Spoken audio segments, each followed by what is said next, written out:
Let's talk about a couple of things you've done recently. Sure. The fourth annual Flat Six Fest. You celebrated Porsche's legacy of 19 wins at the 24 Hours of Le Mans. Yeah. And the whole goal there, Aaron, is draw in Porsche enthusiasts. It is a day of all the things we've talked about. It is on the track, it is culinary, it's artistic tributes to what is obviously a very iconic German brand. Where did that come from, and what'd you learn? What have you learned in 4 years? You could And probably do one every month, I'm sure. I don't think I could. I think it's hard to keep that standard as high as we put it. You say that Porsche Festival Flat Six Fest, and I just smile. Yeah. That is my pride and joy.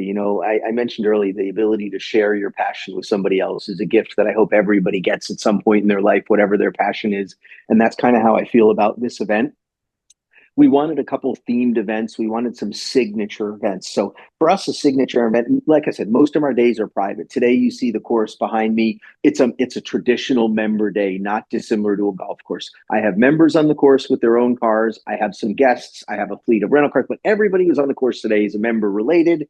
The restaurant, which is outside my door, has some guests in it who stop by. I have a business meeting going on in one of my spaces. We'll fill up at lunch. We'll have some guys picking up and dropping off streetcars. That's the traditional day-to-day flow. But we also like hosting specialty events. So we have a couple signature events, and the most recent was our Flat Six Fest.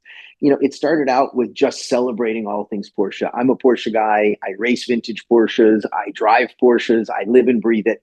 And I absolutely love every bit of it. And I take notes all year and come up with some great themes. So we've done a couple of crazy ones in the past.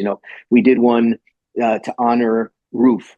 Roof North America was located on site and did some work with us. So we built a scale replica of the Pfaffenhaus Museum, and we flew Alois in from Germany just so we could see the look on his face when he showed up in Miami, walked around a corner and saw the facade of his building that he just left in Germany. We like delighting, creating experiences. And as I mentioned earlier, part of our events team iteration process gives us a unique ability to execute some pretty wild stuff. When we realized how many events we would host, we also realized operationally the importance of agility versus precision. And I tell people this all the time, in the traditional race business, when you had a racing team, you have precision.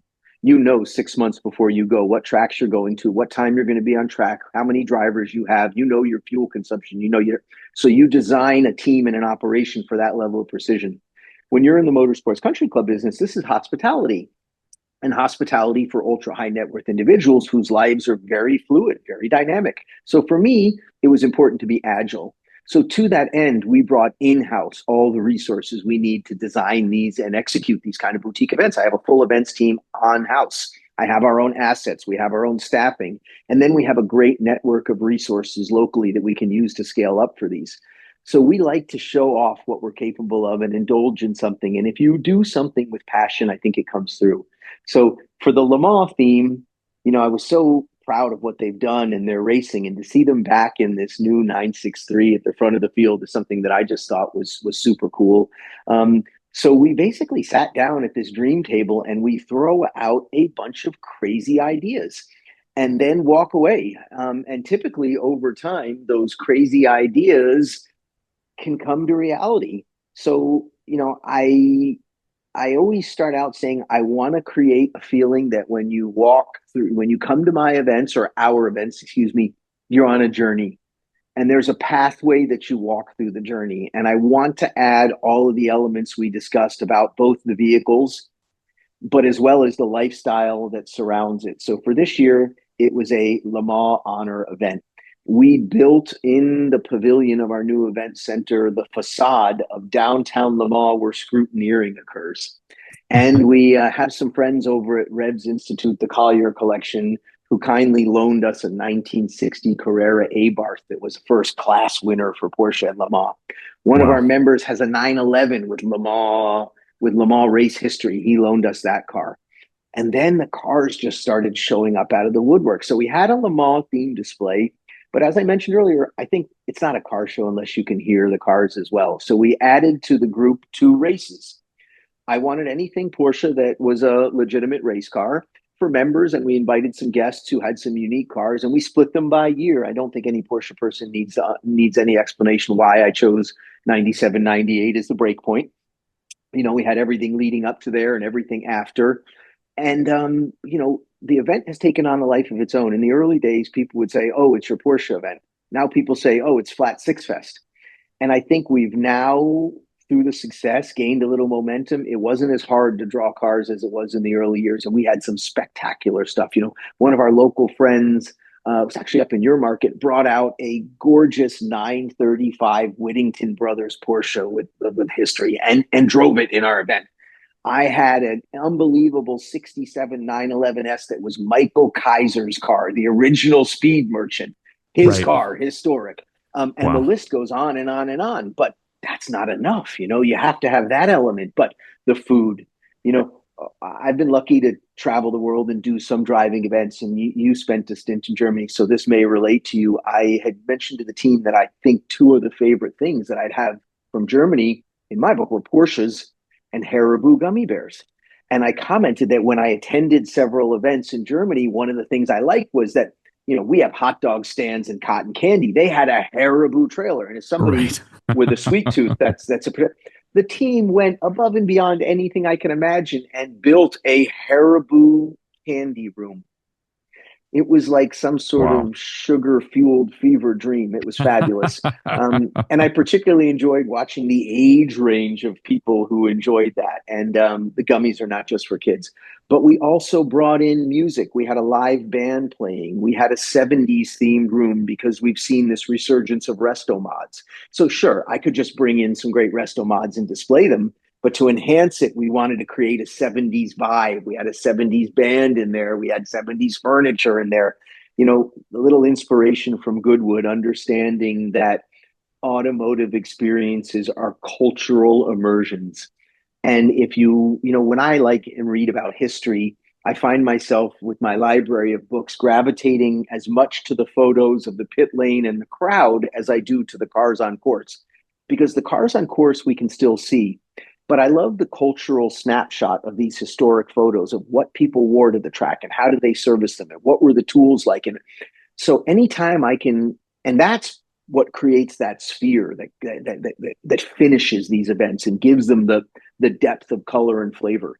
So adding any of these cultural elements is something that we found to be a successful thing. Like, for example, at Le Mans, one of the biggest group of attendees, as we all know, are the Brits.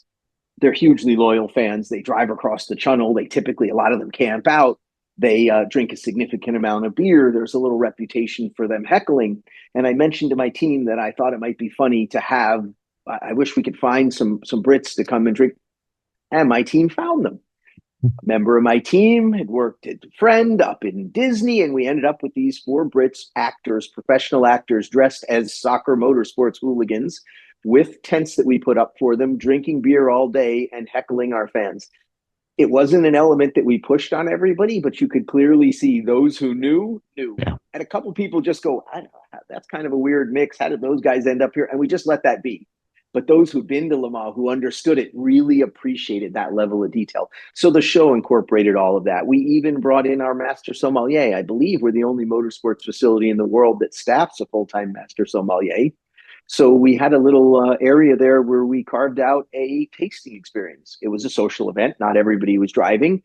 He brought in a series of wines that are from the area of France where Le Mans is, and you could sign up, take a minute, go in there. And I think it was a 30-40 minute experience with directly 4 or 5 people with our master sommelier and taste some wines from that region and hear about that region. And, this combination, we had Manu Campa fly in from Madrid. He's a leading Porsche artist. I don't know if you've seen his stuff.